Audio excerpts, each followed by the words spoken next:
Okay, well, I guess we're live now, and it's a few minutes, a minute early, but no big deal. We got people signing in right now, guys. Thank you everybody for joining us today. We're going to have a great workshop for you, give you some great information, and teach you some very good things about your options for finding money out there. And of course, that's why we've got Wade Comeaux on today. Wade, the owner of Catalyst Funding, and these guys do a lot of good stuff out there and help a lot of people. And one of the great things about Wade is he's going to give you some really good simple explanations of how all his products work. And depending on where you're at, the things that you want to do as a real estate investor, you just take those steps down that path, and you're going to have success.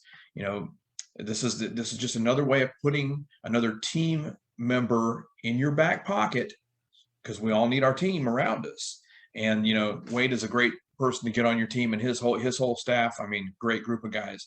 So with that being said, I'm going to turn this over to Wade. He's going to give you a great presentation, give you lots of information, and as always, we'll get lots of questions at the end, and we'll go through them until we get them all answered. So Wade, you're on, and I'll back away here. No worries. Thank you a lot for the opportunity, Steve. I do want to compliment your team. I tell you, we work with quite a few networking organizations, and we always get very well-educated, successful people that come from your group. So I know you guys make a really big difference. First of all, we are a one-stop shop. That's something we really take a lot of pride in, is being a one-stop shop for hard money and permanent financing loans. There are a lot of different types of lenders out there. I know a lot of people at the Wealth Club do often work with private lenders as well, and that is a good tool to have in your toolbox. I think arguably the biggest difference that we have is we just don't run out of money. We have access to a lot of money, so anytime you have a hot deal, that you have a trusted resource if you're looking for money to purchase and repair distressed real estate, so you can move very quickly. And we also have very attractive terms, which we'll cover in a little bit, depending on the type of transaction you're doing and the loan amount of the transaction. But what we really want to do is provide a single point of contact model. One loan officer is going to be your relationship manager. That person will be an expert, fully licensed loan officer, able to handle any type of product you may need in the real estate investment space, as well as your own personal finances as well. For example, if you want to purchase a new property to live in yourself, if you want to purchase a second home, if you want to get cash out to fuel your real estate investment goals for the next year, we have a tremendous amount of people doing that. And what's amazing is a lot of people feel like, I just bought my home in the last 2 or 3 years, so I probably don't have enough equity in my home to do anything. But nationally, homes rose 18.6% year over year. That is over the 16.8 from the month before, and that was the record since 1987 for national appreciation. Texas is a little bit lower than that, but also fantastic appreciation, especially in the major metros. All the major metros are at that same general area, 18, maybe 14, something like that, but just amazing appreciation over the last year. And we are also real estate lenders built by real estate investors. So we own a relatively large single family portfolio in another division. Many of our loan officers and employees are real estate investors themselves, and we try to take that experience and help your team or your members or people that work with the Wealth Club, and help them not make the same mistakes we made, because we have made several over the years, and also help them take advantage of some of the processes and successes that we built as well over time.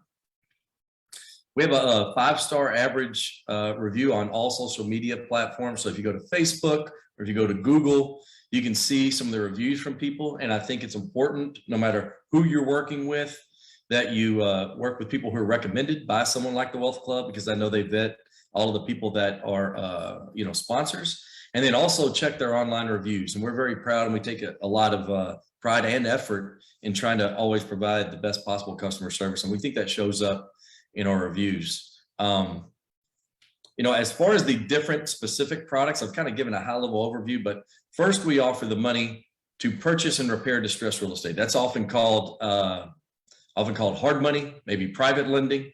but that is the type of transaction that is easiest to qualify for, can close incredibly quickly. We often take 7 to 10 days to close, but we have a deal that we're closing in just a few days currently, making some exceptions to our normal processes to make sure that we can get that seller who's selling a distressed property, the wholesaler and the borrower happy and closing the transaction. We also offer conventional loans. So those are the loans that offer typically the best pricing, lowest points, lowest interest rates. It's a little bit more difficult to qualify, but a lot of mentorship organizations really encourage taking advantage of that because you can have such a higher cash flow and be out of pocket as little as possible. And either if you don't qualify for conventional loans or if you've already maximized your conventional loans, we also have other products called non-conventional loans. So those include a couple of different categories. One is individual loans. These have no documentation requirements. So if you're a busy professional who maybe has bought a lot of homes last year and your taxes are not in a situation where you can get qualified with a conventional loan, we can help you out there. Also, if you write off a lot of things and you're self-employed, you can qualify for this, this type of product. And then also, if you have lower FICO scores or don't qualify for conventional loan for some other reason, there's often a good chance you can get qualified for non-conventional products. In fact, we do have a product that goes as low as a 500 FICO on a long-term hold product. It is a 30-year product, and that can really help people who want to get into real estate investing but have had some credit challenges or other financial challenges get into the game. And then lastly, we have these blanket loans, which are the ability to take multiple homes. It does require a minimum of 5 properties and 500,000 of volume, but we just completed a transaction. I think it was 69 units and put them all into one easy payment. There's a tremendous amount of money that can be saved on the attorney's fees and processing fees, and even owner's title policy to really save a tremendous amount of money if you want to put those all into one easy payment with a much lower interest rate. Those, as we mentioned down below, I'm sorry, I'm looking at something that you guys are not, as we mentioned in our slide that I'm looking at, we do have rates as low as 3.875%. Now keep in mind, that does require a lower LTV, no cash out, and also a situation where you're not as maximized on your LTV. But even outside of that, even if you're doing cash out and maybe you're a little bit higher in your LTV, it's usually in the low to mid 4s on most of these transactions. If they're big, size makes a difference as well. We also offer a VIP flip program for those people that may not be looking at only doing buy and holds, or maybe not even looking at that at the moment, but just looking at flips. For well-qualified borrowers, we have rates as low as 9.99% and options that even only have 1 point charged for those more experienced and better capitalized individuals. And as I mentioned earlier, just one more time, we also offer the full range of owner-occupied and second home products for primary refinances, purchases, and cash outs. But the main thing we're talking about today are 5 changes in the market and how that can impact real estate investors. These are product related changes, and then one other change, which we'll talk about at the end. But there have been significant changes to conforming loans. So until earlier this year, and this has been for decades, 17% of all originations by any mortgage lender were able to be delivered to Fannie and Freddie, and they could be in the category of non-owner occupied loans, real estate investor loans or landlord loans, and second homes. That was reduced to 7% in March, and it was a difficult change because they also made that retroactive to the beginning of the year. So it really put a little bit of stress on all of the conforming lenders, especially those like ourselves who did a large portion of their loans in the non-owner occupied real estate investor space. Then that was reduced even further to 3% by Fannie in June. So what has that meant for the market? So there was a short-term challenge with interest rates with the majority of lenders because were not able to deliver those directly to Fannie Freddie. The people who did have capacity were charging a premium. When I say the people, that means the institutions that had available capacity because they were not originating that much of that business before.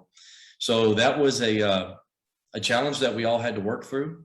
But at the end of the day, this non-conforming product, people like the real estate investors on this phone for conforming loans, if it was a non-owner occupied property, or conforming loans to real estate investors, outperformed owner occupied loans since the financial crisis in 08, 09, and 2010.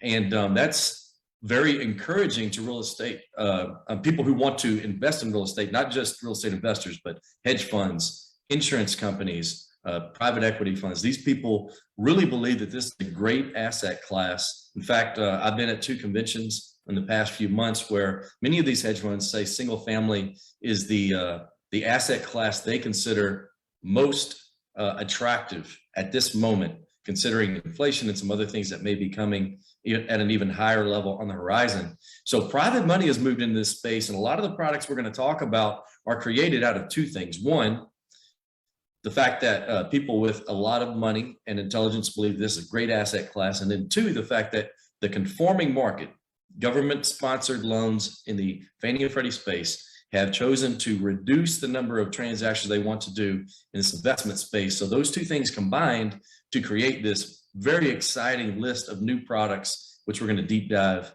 for the remainder of the call. So talking about non-conforming loans, what has happened? So, these private large companies or Wall Street money have really moved into this space. The gap in interest rate between conforming loans and these non-conforming loans is narrower than I have ever seen. Also, the fee structure is more attractive than I've seen. And they continue to innovate these products to try and take advantage of what real estate investors are looking for. There are a couple of factors that you have to keep in mind whenever you're looking at a non-conforming loan. That you're only able to do this type of product on non-owner occupied properties. It's not available for owner occupied properties because of the regulations associated with it. And what it's really designed to do is to help real estate investors. So if you're not providing income documentation, that means that they're not really evaluating your own personal ability or your entity's ability to pay. What they are going to want to evaluate in almost all instances is this property's ability to cash flow. So there's going to be an expectation for something called a debt service coverage ratio.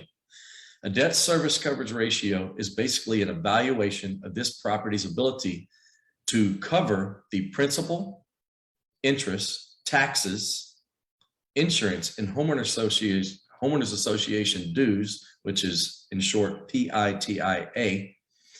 That property's ability to cover all of those expenses with the projected and actual rents. Those are usually determined by 2 things. 1, actual lease agreements and proven security deposits, as well as an appraiser's evaluation on the market rents.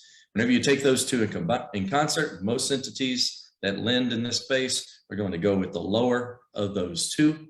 And then that is going to be used to determine the debt service coverage ratio. So as an example, let's say you had a $1,000 in principal, interest, taxes, insurance, and homeowners association dues. If someone had a 1.15 debt service ratio coverage requirement, that would mean that the rents, both on the appraised rent rate and as well as the documented lease agreement and proof of deposits, that would need to be $1,150 for a 1.15 DSCR. Some other companies may have a 1.25 that would require $1,250. I've even seen 1.5 DSCR requirements. And whenever you look at that range of possibilities, it's most flexible if you find a lender who has the lowest DSCR requirement. And we're fortunate, in my opinion, to have one of the lower requirements out there, with most of our products being at a 1.15. These LTVs can go as high as 80% on these non-conforming loans. Cash out is available. There's an enormous amount of equity in both in both the owner occupied and the non-owner occupied spaces. So I really think that don't assume because you just bought the property, you may not have equity. And don't assume just because you did not make it a flip-worthy property that you may not have equity in it as well. A great thing about the product that we offer is that it is a 30-year fixed program with rates as low as 4%, maybe a shade higher if you're doing some of the other things, or if you have lower FICO scores. Whenever I say other things, I mean like cash out, but very attractive LTVs, very attractive pricing, cash out options. Like these products right now are as aggressive and attractive as I have seen in the non-conforming landlord space. So a very exciting time to purchase or to refi. The other big game-changing product are blanket loans. There have always been some products out there called portfolio loans, and they were often a little bit more restrictive, often on ARMs or even balloons. So an ARM means that the interest rate at some point in the future will start to adjust, potentially on a monthly basis, potentially on an annual basis. And it's normally going to be some spread above some benchmark. Could be prime interest rate, it could be LIBOR, London Interbank Offered Rate, a wide variety of benchmarks. And then your ARM will have a certain rate adjustment. It could be 2% above that, 4% above that. And so whenever you're in an environment like we are today, when many people believe that inflation is not only some of the highest it's ever been at the moment, but could project to go even higher or stay at this point for some time in the foreseeable future. The main lever that the government uses to slow down inflation is usually increasing interest rates. That may not have a direct correlation to mortgage rates, but it is an impact. And if you can lock in at some of these amazingly attractive rates at the moment, it is a very exciting opportunity for people to be able to avoid or mitigate a lot of the impacts of future inflation. And if you can lock in at great rates on a 30-year mortgage, think about this and just think about what we've seen, for example, in Houston in the past 18 months since COVID hit. Prior to COVID, the average rent in Houston was $1,700. If I remember correctly, after like last month, that had gone up all the way to $2,150. So a $450 increase. So if you were sitting there pre-COVID and you were cash flowing $450 a month on your rental through simple inflation and appreciation of rents, now you are doubling your cash flow potentially. That's not in every market, but that has been a big impact. Now, if inflation continues over time, as it always has, at least some steady clip, and maybe if it's greater than usual, locking in these great rates really allows you to be at a relatively consistent payment, other than your taxes will probably go up.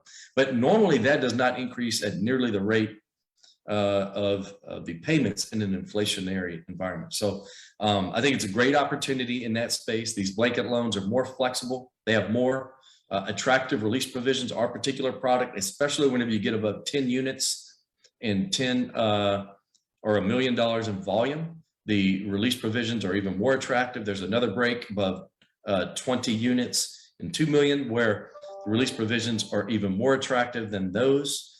And the release provisions just basically means your ability to pay off properties at a later date and to not have to give a less than favorable payoff amount.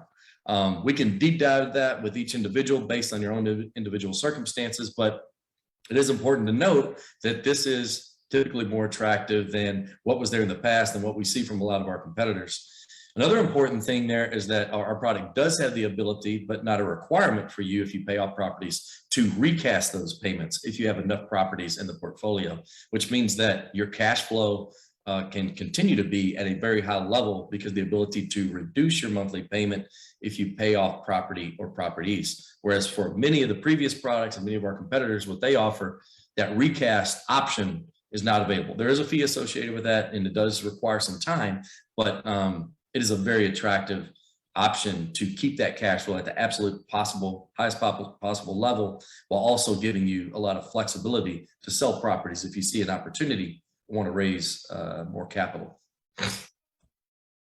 Another very exciting thing that we have recently rolled out is an Airbnb and VRBO product. And we've heard some stunning stories of people that own properties or bought properties with the intention of potentially holding it as a traditional rental, where you might be looking at cash flowing $400 or $500. There was one person that we recently met at an event in San Antonio, and she had been maybe cash flowing $400 for years. She converted that regular 3-2 brick in a suburban area, but did happen to be relatively close to Fiesta, Texas, the theme park there in San Antonio. And she went from cash flowing, and I did not check these records, so it is going based on her word, but she seemed like a very honest and credible person. But she had converted that property from cash flowing $400 a month to, over the past several months over the summer, making $7,000 over and above her payments, which is just an amazing success story. And I do think you have to look at the particular property and see what attractions there are that would pull in that type of higher type of income. But there's a wide variety of things that could do that. It could be close to a beach. It could be, in Galveston, it could be close to a medical center. It could be close to a wide variety of other things. And a lot of times they're just regular homes and subdivisions where people want to be in the area, don't want to stay in a hotel. Sometimes they're long-term, 2 weeks, a month. Maybe they want to be close to family for a certain reason. Maybe they're here getting medical treatment for a long period of time. MD Anderson is a world-renowned cancer center. So a wide variety of reasons people might do it, but you can get data on what, Airbnb and VRBO expectations might be in that particular area, but just a golden opportunity. And it also allows you to sometimes buy homes in areas where there are higher appreciation potential, either oceanfront property, lakefront property, riverfront property, or even areas inside major metros where there's just great opportunity for appreciation. You can get into that property, not put it at its maximum state of repair, but at an adequate level where you can really crush these Airbnb VRBO returns and also collect massive appreciation that may be greater than a suburb might have in a more stable area. Those areas with great school districts outside of Dallas, San Antonio, Houston, or Austin, the appreciation is often not as great, but very stable and excellent cash flow for a rental. That may not be an ideal area at all times for these Airbnb VRBO loans, but if you are getting into those areas where there's opportunity for great appreciation because of scarcity, these products work incredibly well. As we mentioned earlier, if you're getting a conventional loan, that is looking at your individual ability to pay. That means that with the appraised rent rate you're collecting and your debt to income ratio, your personal income versus your personal debts, it evaluates your personal ability to pay, including everything. That includes your W-2 job, potentially your self-employment business, your rental income from properties, whatever the case may be. That is different than the non-conforming loans, which look at that property's ability to support the principal, interest, taxes, and insurance and homeowners association dues associated with that individual property. This Airbnb VRBO product is different from that in that it requires neither of those. That's very important because, for people who did not have as strong of a debt to income ratio, people that made very large sums of money and had very little debt, oftentimes those were the people who could qualify for these properties to start to have an Airbnb or VRBO portfolio. With this product, it expands the group of people who can become a part of this very exciting part of real estate investment, because you do not have to be able to personally qualify, and the property itself does not need to be able to qualify based on the appraised rent rate. That's the problem whenever you convert this property either from hard money into permanent financing, or if you buy it directly with one of these loans. The problem is the appraised rent rate on a $2 million property down in Galveston or in Colorado, you're not going to have an appraised rent rate that will support that payment. You would not be able to get an appropriate DSCR, and it could be very crippling if you're trying to do that on a conforming or a jumbo type loan, if it's in that larger price point.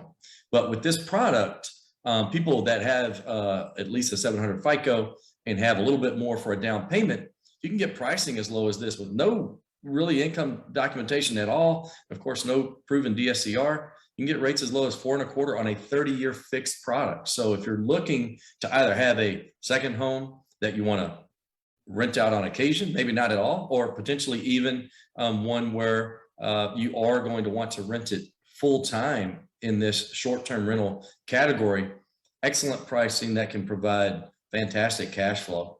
And there are some great training opportunities out there, on a wide variety of mentors and/or YouTube videos and other things where this very exciting asset class is being covered all the time. And there are actually property management companies that assist with that. It's more expensive than the typical rental space, but there are very good companies that can take that off your plate as well, because it is more heavy lifting. I want to be honest, it's a lot more heavy lifting than even you managing your own single family portfolios, because you might only have people in there for a night, maybe a couple of nights, maybe a week, and it requires a lot more involvement, more supervising of the cleaning crews, ensuring that the property is in good condition. You're going to get that call if things aren't properly stocked, you're out of toilet paper, paper towel, whatever the case may be. So you definitely have to be prepared to either take on a much heavier personal responsibility for managing that, or to hire a third party and understand and check those expenses, make sure the numbers still work. That said, if you're getting $7,000 a month, you can pay a lot in overhead to a third-party manager and still be highly profitable. Another thing we want to talk about is just what's going on in the market out there today. So there's a couple things going on that I think you want to bake in. We saw 13% appreciation in the majority of the major markets in Texas, 13 to 14. Of course, Austin was significantly higher than that. And the big question is, if you're looking at flipping properties, can you expect that again in the remainder of 2021 and going into 2022? Most people, prognosticators, do not see that high of a level. And I may have a slightly more optimistic perception than many, but I also agree that that is a very hot market and very highly unusual. So some people believe that the market may have a downturn. I personally feel that I do not see a downturn, but I do think that a reduction in the appreciation rate is a very reasonable expectation, since it's historically high and a record nationally since 1987. Biggest reason that I believe that to be the case is that there's a lot of data around the number of homes that were built since the mortgage crisis in 2010. And if you do not know this, I think it's an incredibly important statistic that there were fewer homes built from 2010 to 2020 than in any previous decade going back to 1950. That's just an amazing statistic when you think about how much more population we have as a country versus where we were at in the 1950s. And that's so many fewer homes were built over that time frame. So that's why we see an incredible scarcity of inventory. Right now, the number of homes on the market today compared to before COVID hit is about half on a national level. And until we see drastic differences in those numbers, we believe that there's still going to be steady, not outrageous appreciation like we've seen in the last year, but very steady appreciation. So I think that's something really to keep in mind. So if you're looking in the flip space, we have these excellent products that can allow you to take care of the money to purchase and repair on properties that need those improvements. We also see some people taking advantage of our products just to do a simple wholesale opportunity where they find a distressed property, and the best exit strategy may just be to put it on the market, clean it up a little bit, and take advantage of the incredibly hot market and the fact that properties that are reasonably priced, even if in need of repair, but can qualify for a conventional product, they are selling at a real premium and going off the market very quickly as well. We're also seeing that repairs are costing more. It's something that people really want to be aware of. If you priced out an opportunity a few years back, the prices are really changing. And, a very important thing for everyone to understand that we and all other hard money lenders, and I think most private money lenders do it this way as well. So you're going to provide a repair budget up front. You want to make sure that all the important things are being covered in that evaluation, because that is how the appraiser is going to determine the value of the property. And if you do a very detailed explanation of that, you provide a lot of color, that can help you get the highest possible appraised value, because appraisers are going off of what you describe, how well you describe it, and what other properties in that neighborhood are going to look like what you are going to do as a finished product. So if you have a very generalized description, it doesn't have a lot of information. They don't know if you're using granite, if you're using stainless steel appliances, what level of flooring you're using. This is even more paramount if you're doing a flip, but going in and understanding that, you can get a very high values if you do a great job describing that. One thing that we do is a little bit unique in that category as well, is in all the major metros across Texas, we have well-defined panels of people who really understand this part of the business. They're very comfortable looking at a repair budget and anticipating that the people are going to do a good job, because we help make sure, excuse me, we help make sure that those repairs go well and that they meet the expectations to get a good inspection report on the backside. So they're more comfortable providing a good, fair, and aggressive value to get to provide the least money out of pocket for our real estate investors. We're seeing that the lighter rehabs are highly profitable right now because of how quickly people can get through them, either in that hotel space or in the buy and hold space, or even in the flip space. And I think investors have to understand that if you have a lighter rehab, you are going to have to pay more of a premium. Some people get very fixated and they're willing to pay, 75% on a flip, no matter whether it's a $10,000 rehab or a $120,000 rehab. And I think you need nuance. You need to evaluate that a little bit differently if you are looking at a property who's going to be in a different space there. And another thing that we're seeing is just making sure you understand your long-term strategy. Like if you come into the real estate investment space, I think it's very important that you sit down with someone like one of our experienced loan officers to discuss your long-term strategy, because there are a lot of things with these products and places where you could make mistakes. For example, your tax strategies are extremely important. Understanding that your tax preparer has a primary goal of ethically ensuring that you avoid taxation or get as little taxes as possible. Conversely, your lender, if you're looking at conforming loans, needs to show a certain amount of income in order to get you qualified. And we're very good at understanding exactly where that sweet spot is. The reason that that's so important is there is a point where you can either write off so much that you cannot qualify for conforming loans anymore, or you write off too little and you are overpaying on taxes over and above what you needed to do in order to get qualified. So an important thing to understand about how Fannie, Freddie, and conforming loans evaluate your situation is that you are going to have your income reduced directly for everything that is expensed in year one. If you, this also goes along with the guidelines on what the government expects you to do, or IRS expects you to do anyway. If you are amortizing or depreciating those expenses over a longer time frame, you can actually add back 100% of that to your overall income on an annual basis. But it is stretched out over a longer period of time, sometimes as long as 27.5 years. But you do not miss out on that tax deduction. It's just structured in a way in which you actually are much more likely to continue to qualify for conforming loans, which is going to be the best price and lowest out of pocket. So we really encourage people to meet with your loan officer, meet with your CPA, and have a strategy. The good news is once you qualify for one conforming loan in a given tax preparation season, you should be able to buy up to 10 as long as you have the reserves available, and each of those properties has a net neutral impact. In other words, what we talked about earlier, if that property has a $1,000 principal, interest, taxes, insurance, and homeowners association dues, if the rent rates with a 25% reduction, which is called a vacancy rate, if that breaks even if you're at 50% DTI on your first rental, you'll be able to qualify to buy those additional rentals as you go forward. I will say sometimes that whenever you go above 7, that we need to double check the automated underwriter because there are some differences there. And you do have to have a 720 FICO to go between 7 and 10. But the tax strategies there are incredibly important.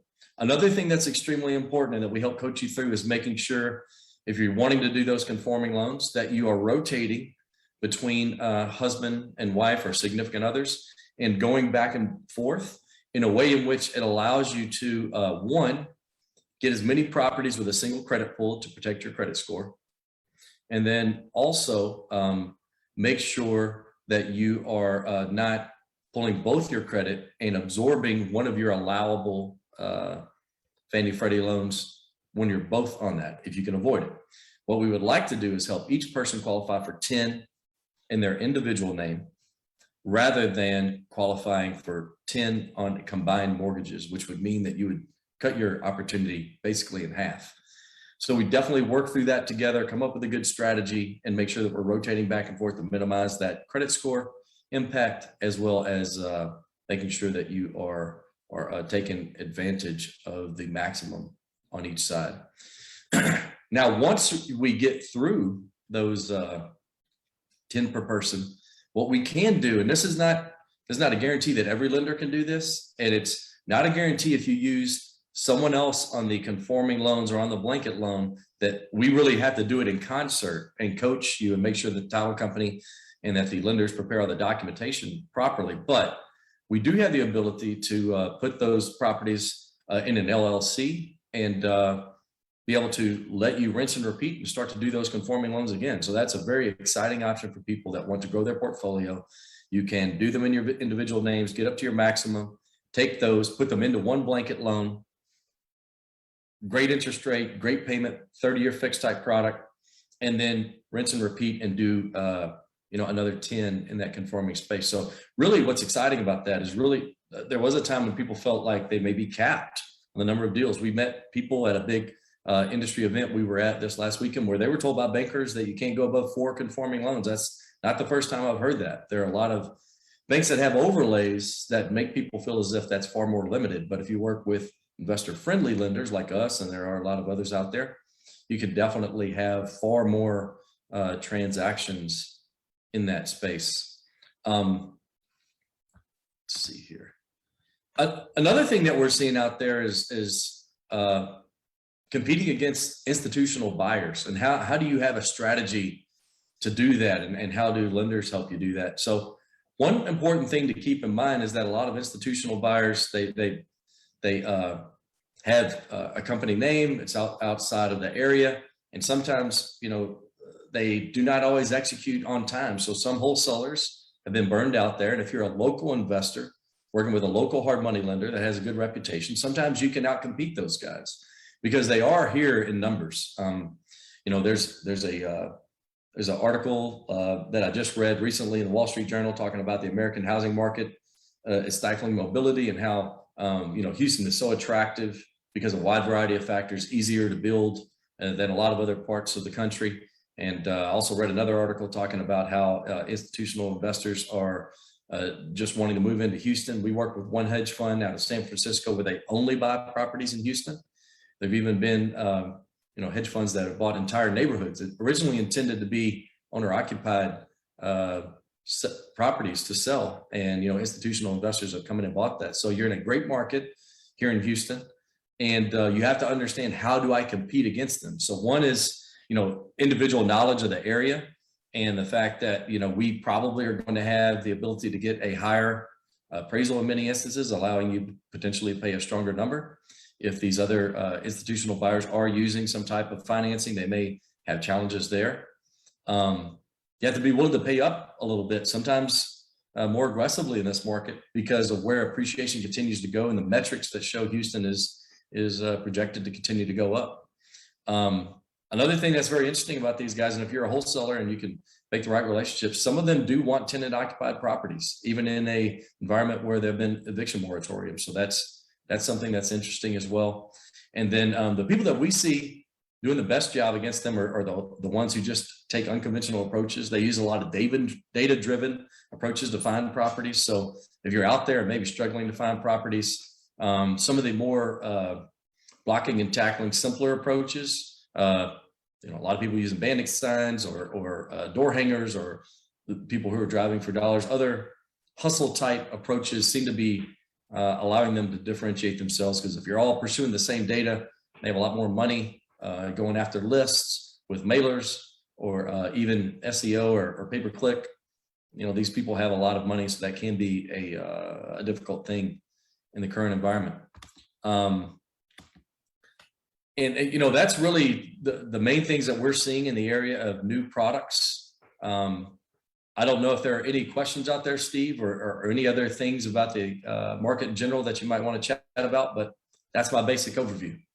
Okay, well, great. No, a lot of great information, and I've got all kinds of things we're going to talk about here, because I was writing stuff down as you were talking, and some really big points that you hit on that are very, very important. I think everybody needs to always think about. And I think first and foremost, and I actually did my meeting on this. Part of my meeting, my last meeting, was on your exit strategy, knowing your exit strategy before going into to whatever you're doing.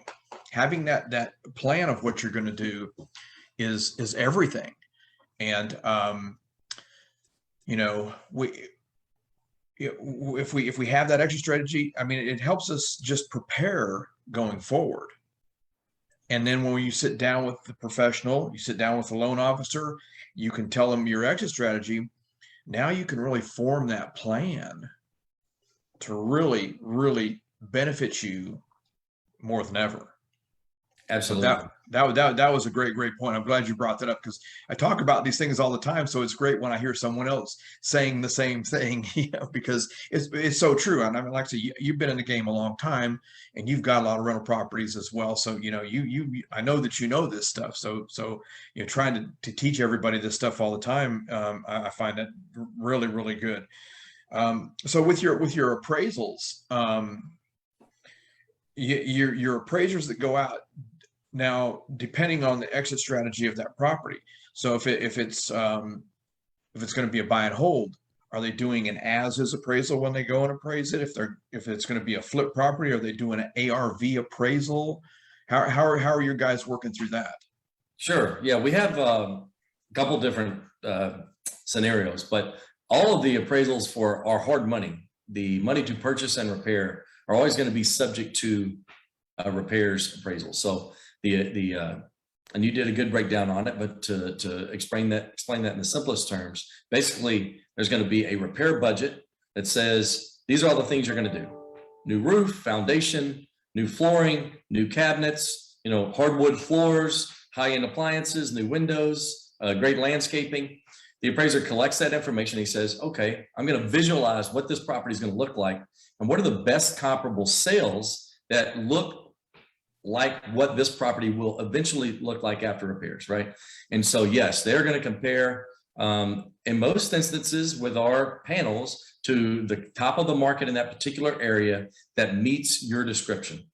And so that is what's called, as you mentioned, a subject to repairs appraisal. Now, if you're using one of these products to buy a property for a long-term hold that does not need repairs, then you will get an as-is appraisal, right? That is going to be as the property sits. So that does not require as much, creativity on the part of the appraiser. And it's going to be, if it doesn't have granite countertops and it has old appliances, they're going to compare to other properties that do not have granite countertops and do not have stainless steel appliances. So they're going to compare like to like. We do have one unique product that I failed to mention this far that I think is a good thing to mention at this point, and that is what's called a bridge appraisal product for those people who are wanting to do buy and holds.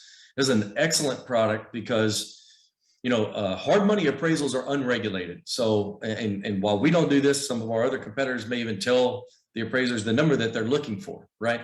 They say, hey, I think this is worth 400, and then they're appraisers trying to get to that number instead of just really doing a impartial evaluation. But what we have is a product that allows you to get to use the same appraiser for both the hard money and the permanent financing loan. And that greatly reduces the risk of that second appraisal coming in low. And if you can imagine, when that does come in low, all it does is change all of your metrics, right? It means that you are out of pocket more money. That changes your cash on cash return, changes your ROI, changes all these return metrics if you're out of pocket. And what we want to do is help people minimize their cash out of pocket to increase their returns and allow them to buy more long-term rentals. Good. That's great. And guys, what I have always done when we've refied properties out over the years, every time I have an appraisal on a property, I make my little, I was talking about little packets I make for things I do, but I make a packet for the appraiser that comes out. I meet every appraiser at the property. I walk through my scope of work with them. I give them how much I spent on the property, and I give them pictures. Yeah. And I've only had one property ever come back where the appraiser was lower than where I needed to be. Wow. I ordered another appraisal and it came in right where I needed it. Yeah. So, and we've got a lot of rental properties. I've done that a lot over the years, but that I was told to do that from the very beginning from one of my coaches, and I always did it. And you know, I mean, I'm out there building rapport with that appraiser, or you know, and we're building rapport. I'm walking in, I'm helping him measure, I'm talking to him, getting to know him. And what really helps is when you go to that, you know, to refi that next property, maybe that same appraiser comes out again. You've built a little bit of a relationship. And I want them to use the homework, the paperwork I'm giving them. I mean, I also give them my comps and everything. You know, I pull all that information and I give them to that in that packet. And it's always made a huge difference. So if you're going to refi properties, that, I mean, no matter what, that's what I would always suggest for you to do. So that's a very good thing. So one of the things you touched on that I didn't know, you were talking more in the conventional side of things. People, I never really thought of it this way, so I'm glad that you brought it up, talking about a husband and wife wanting to buy properties and being able to put 10 of them in his name and 10 of them in her name. Mm-hmm. And so now you've actually been able to take that cap of 10 with conventional financing and turn it into 20 properties. That's pretty sweet. I like that. Yeah. So, well, one of the things that I've always had an issue with in the past, and of course I haven't done this in years, and we put all of our properties into LLCs for years now, but taking property out of your personal names and converting it into an LLC. I mean, you know, in years past, that was always a very difficult thing to do, and people, lenders wouldn't do it. Now we're all obviously in a very different space now. So how are you able to make that happen? Yeah, so we work with an excellent title company. They do a lot of really cool things. One, on all refinance transactions, there's actually no closing fee, so that saves people on average $300 to $400 a month. But Yeah. they really understand the real estate investment space and do an excellent job of making those conversions at closing. Actually, some less experienced or less investor friendly title companies may want you to do a lot of documentation changes up front, but we can really just facilitate it with them at closing. And it can happen in one of two ways. Sometimes people will, for example, borrow in their LLC for the hard money loan and then convert to a conventional loan and put it into their individual name at that point. But there's a lot of gurus out there, and I do agree that there is a greater level of protection if you have things in an LLC, but there's also ways to protect yourself with umbrella policies and really strong insurance companies from investor-friendly insurance companies that can protect your portfolio as well and add riders on top for liability. So if you are looking at trying to add the lowest possible pricing, you know, I rarely find anything that's going to beat, you know, those conforming loans for people that don't have just massive amounts of cash and can maybe get into some of the better bank financing. But even bank financing typically is on a 15, 20, maybe a 25-year term, and you aren't able to stretch it out to that 30 years, which really helps that cash flow. Yeah. Oh yeah. It definitely does. You know, that's always been, you know, cash flow is very important, you know, so we've got to think about that.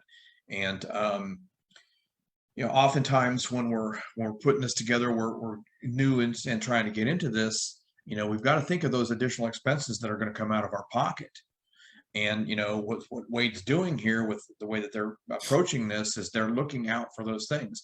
You're actually one of the first, if not the first lender I've ever heard talk about, when you're talking about that cash flow, adding the HOA into that number, because nobody ever adds that number into it. Then at the end of the year, you're going, how come I got to pay, you know, $500 out of my pocket because you never accounted for that. Right. So, you know, that's I love seeing that. That was very good, very good. And when you were talking about the Airbnbs, you know, that's something that's, you know, it's become very popular. for a lot of people. It's not something I've ever done. I mean, you know, I don't have anything against it. Just something we've never gone that direction. But I will say, if you're going to get into the Airbnb, something that you were talking about is location can be everything.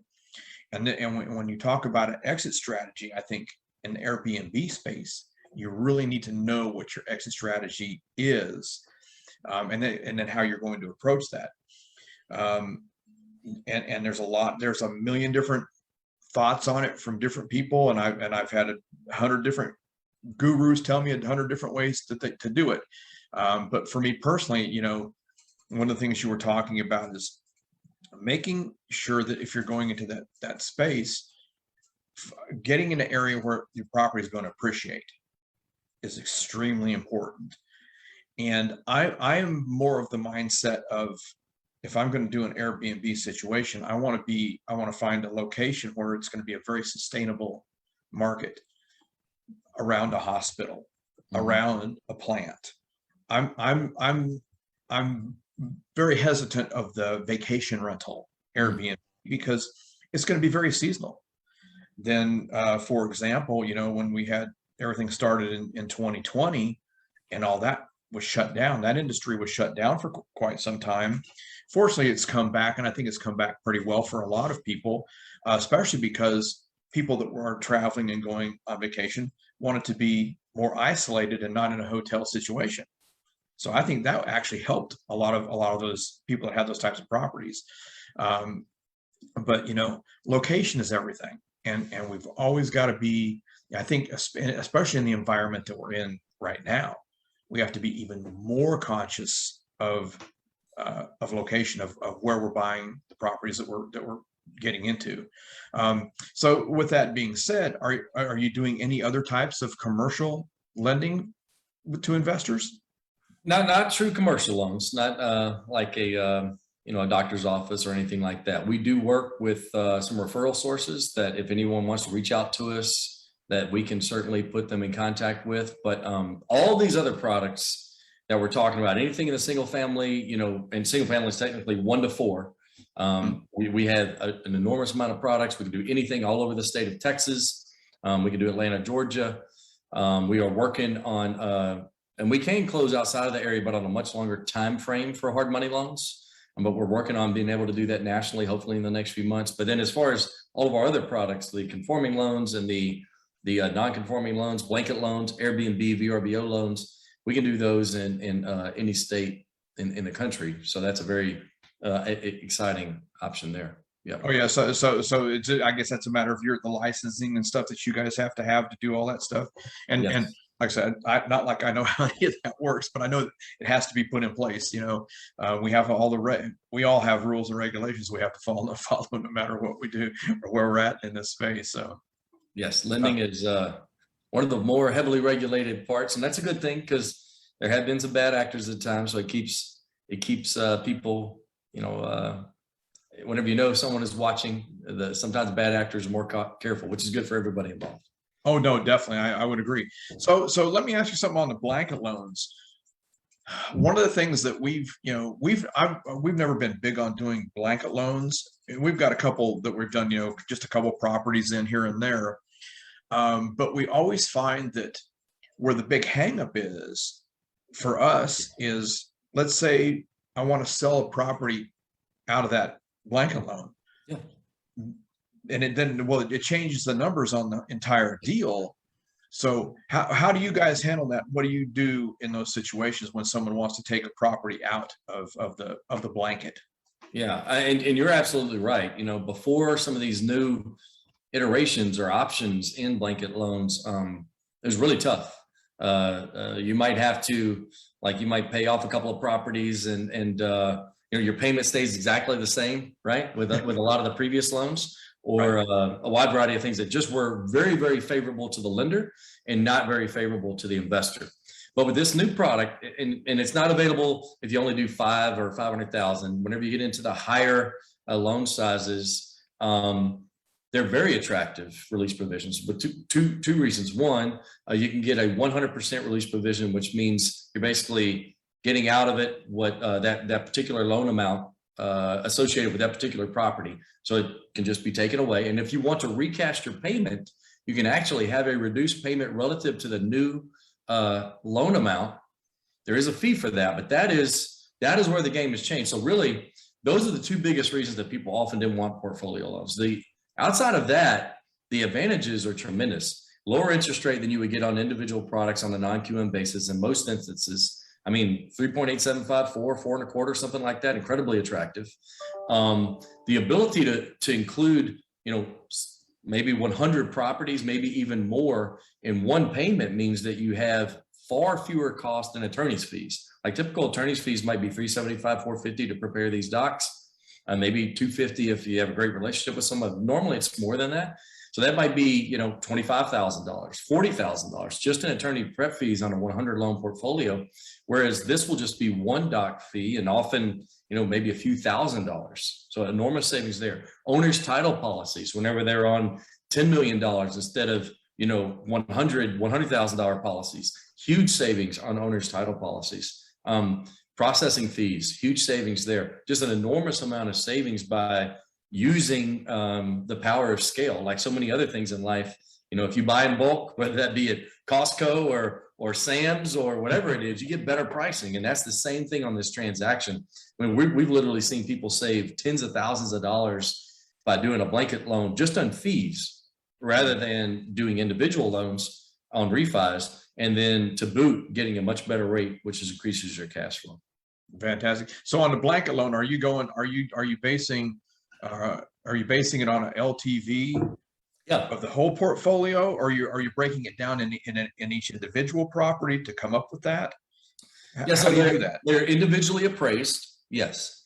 Okay. And it's kind of a worst of scenario on each of those properties. So if you have 100 properties and it's a 1.15 DSCR, they each need to have that 1.15 DSCR. Each one needs to stay on its own, because you may come in and pay off a few properties and then throw that out of whack, right? So, but that 1.15 is not that aggressive. And if you've had the properties for a while, it's going to be pretty shocking if you're not at a 1.15, even if you were to take the cash out on the deal up to 75%. Well, let's say one happens to have, it's more of an appreciation play. It doesn't on its own have this great of a DSCR or that great of a cash flow. You might just take the LTV down on that one individual property a little bit, and then you're still at the 1.15, giving you the best possible pricing, best possible LTVs, et cetera. So, at the end of the day, it is somewhat on each individual property, but there are ways which you can kind of manipulate the numbers to still use these really big portfolios, get this excellent pricing and excellent LTVs. So, okay. So yeah. So what you're saying then is if one came in that didn't really fit into the numbers and everything else did, the overall is still good, and you should still be able to move forward with the overall. You would still be able to move. Now that may mean that on that one property you have a little bit lower than the max LTV. So in other words, maybe you've got 99 properties that all cover the DSCR, and so those individual properties are going to be able to go to 75%. This one property has a lower DSCR, so you're going to take it down to 73. Does that make sense? Okay. So slightly reduced LTV there, right? But at the end of the day, you're still going to be able to get all the advantages of the blanket loan. And if you're doing the transaction that big with 100 properties, then you're going to get the most favorable options on the release provisions, including the ability to recast. And so if you sell off 5 of those, you'd be able to pay a fee to have that payment recast, which is very, very attractive. Okay. And do you require a minimum on a down payment by percentage, or is it based off of LTV of the portfolio? It's based on the LTV of the portfolio, and at the end of the day, there's no skin in the game requirement, but there's going to be a maximum amount that can be lent, right? So typically, that's going to be 80% depending on the transaction. Maybe if it's cash out and you have a certain FICO score, it may be a little bit lower. But let's just say there's someone who presents through the Wealth Club. There's a person who's maybe moving into a different space. They just want to sell a 50-unit portfolio. So they come to Steve and they're like, hey, I want to sell this 50-unit portfolio. Steve mentions it in an event and you want to buy that in bulk. If it appraises for 10 million and you qualify for an 80% transaction, then you would be able to get, an $8 million loan. You'd have to come up with the other $2 million. Now that's a very big transaction, right? But maybe you're talking about a lower one. It's $1 million bulk deal. And you're going to have to bring $200,000 if we finance 80% plus closing cost, of course. Right. Conversely, if you're doing it different and you're doing 10 deals where you rehab them on your own and you're buying them at 80%, right? And we're able to do hard money to purchase and repair, and you're doing 80% refis on all those properties, you may not be out of pocket that much, right? Okay. Because on the backside, on the refi, we're going to finance the 80%. And if you bought them in a way in which, because you're doing the repairs, you're getting instant equity capture, you may not be out of pocket that much on those type of deals. Okay. That's kind of like that hard money to permanent refi type scenario. Right. Yeah. But well, okay. No, to emphasize, just to make sure, you can use these blanket loans to purchase or to refi, but you do have to do the same transaction on the entire book. So in other words, all 100 have to be refis, all 100 have to be purchases. Now, what we have seen some people do, they're doing a big refi of 80 properties, and they're wanting to add 10 units to that. They can purchase those 10 in hard money, and then they'll be refining those along with the 70 they already own. Does that make sense? Okay, so they've got 60. They're going to buy 10 more, and Yes. then when they on the short term they buy that 10. Then when they go into the long term refi, they do all 70 of them. Absolutely. Absolutely. Okay. So, I mean, that's really a lot of flexibility compared to there's been in the past. I mean, that it's night and day. It's night and day. So if you guys, anybody out there that's looking to do any blanket loans, these are the guys to talk to, because I've never heard anybody else talk about blanket loans like this. And it's always been something where I've gone, let's just keep them individual, because I can control them better that way. Yeah. with whatever I want to do with them. Do you have any products where you can take or do you allow to take any properties that you have in your rental portfolio and turn them into owner finance properties? That is not something we do at this time. We have considered that in many times, but we have not rolled out a product like that. That is a good idea, and I know a lot of people have been very successful in the owner finance space. I know you do some of that. Well, we're doing more and more of it. Yeah. It's a very successful space.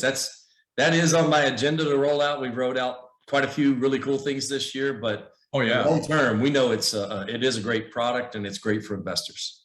It really is. Yeah. So that you guys got a lot more to come. I mean, it's kind of like I always feel. It doesn't matter that I'm getting older. I always feel like I'm always at the beginning. It's like, let's get this done. Then we get that done. We're going to go on to something else. So. No doubt. Yeah. Always trying to expand, and whether you're an investor just trying to do as many different type of diverse real estate investments, or as a lender, we're trying to provide diverse options for loans. Yeah. Yep. You're always trying to expand and grow, right? Oh, without a doubt. Well, I think we've covered all the questions. I don't see any here that we didn't get to. Fantastic information. I mean, this was really, really good information. And as always, I learned just as much as anybody else out there, which is great, because, like I said, I mean, I can teach you all about the private money space, but that's really kind of a specialty place. And if you're newer at this, getting your private lenders is going to be a much more difficult way to go. I mean, there's a whole lot more that goes into it, and it's a whole different process. And Wade's got some great products for you guys. So get hooked up with Wade. You can get all of their information on our website. And man, I can't thank you enough for coming on. It's been great. Yeah, we really appreciate the opportunity. Love working with your organization. Like I said, you guys, if you're considering out there potentially joining a networking organization and a mentorship organization, the Wealth Club does a great job. Their members are very successful. A lot of them are making, changing their entire financial future. So definitely dig into what the Wealth Club's doing, because I think they provide a great product. Well, thank you. We appreciate that.